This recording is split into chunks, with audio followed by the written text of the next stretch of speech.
Now, we've made our decorations, so I'm going to just show you some of the ways that you can hang those decorations, and you can take it from there as to how you're going to do it.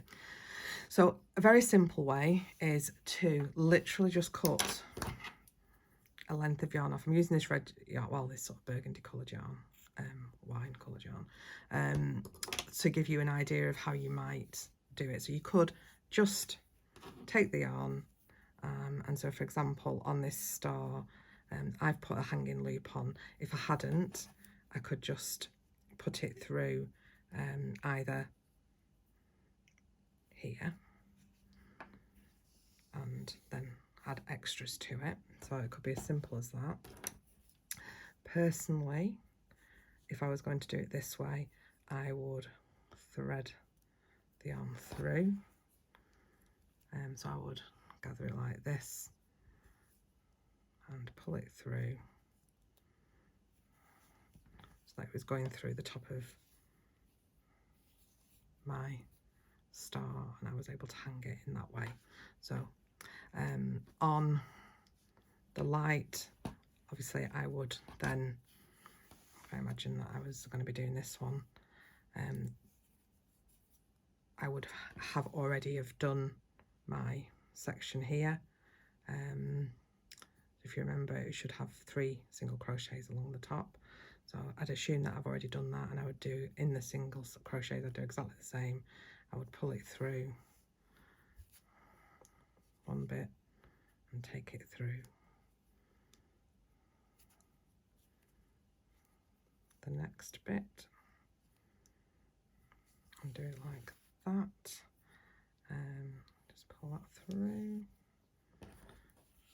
and then I could even those along how I wanted them to be.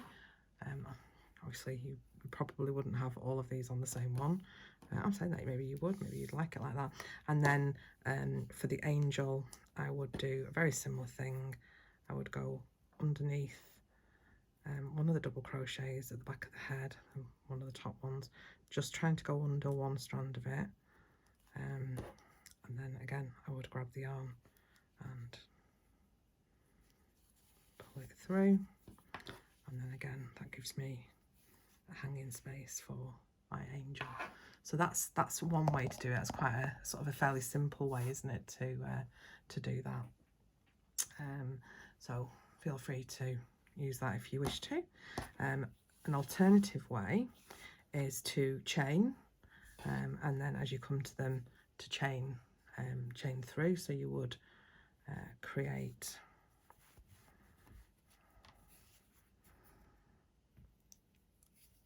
a chain.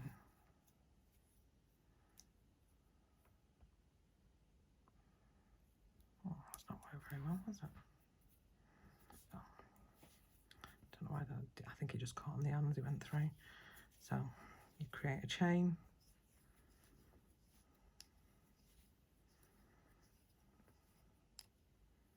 If you're doing it for this one, for example, we would then go in and actually make your single crochets as you were doing this.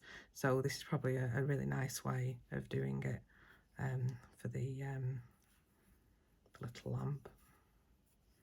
You can make that as you go along, then you would carry on chaining. Think about the distance you want between them.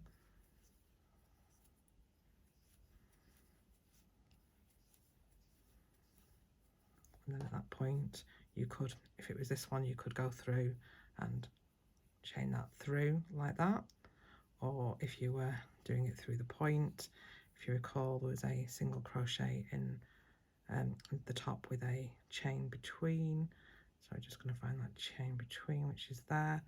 So you could, well, you could either single crochet that into place or slip stitch it into place, carry on chaining as it were. I'll just do a few more and then we'll add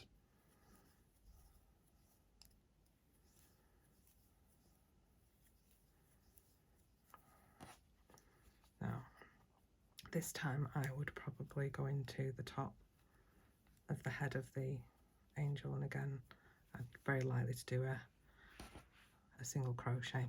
Now if you do the chain and you think actually it's not neat enough for what I want, there is nothing stopping you from, once you get to the end, turning it over and making single crochets all the way back. So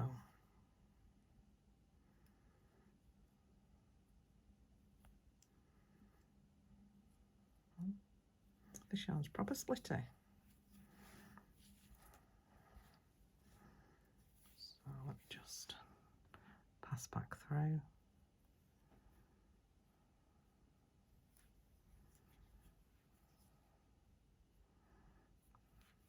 I'll just go over this angel and then you can see how you would do that, but you can also see the difference then between the two thicknesses. Oh, I'm splitting again. I apologise. It's a nice colour this, but I might end up throwing it away. Okay, so now I'm at the angel section, so I can either, well, I wouldn't, I'd just single crochet into it, to be fair, and then carry on, and you would just keep going along, and then that would give you, so if you look now, you've got this thicker edge of garland, or you have the thinner one. Alternatively, and there is an alternative that you can use, and that would be, you could, if you wished, slip stitch back across. So remembering to give yourself the room to do it. So bring your yarn up slightly higher as you're doing it and slip stitch across. So this will then give you, I'll go across and then we'll compare the three. But none of them are going to take you an immense amount of time. I suppose the quickest one is just choose a length of yarn, isn't it? But I know that for some of us we'd like it and others of us wouldn't like it. So, you know, you do what you like. So if we have a look now, just to give you an idea, that is the thickness of a single crochet into it. This is then the thickness of the slip stitch, and then this is the thickness of the chain. So hopefully that gives you a good idea of how you connect your garlands. Okay, so I hope that was really useful for you. I'm conscious if you're watching this on YouTube, this video was made for a group project for my Facebook group, so feel free to pop along to there. You'll find a link or a tag somewhere on my YouTube page. It is Crochet for Beginners and Up UK, so you'd be made more than welcome. If you are in the group, then obviously any questions, as always, just let me know.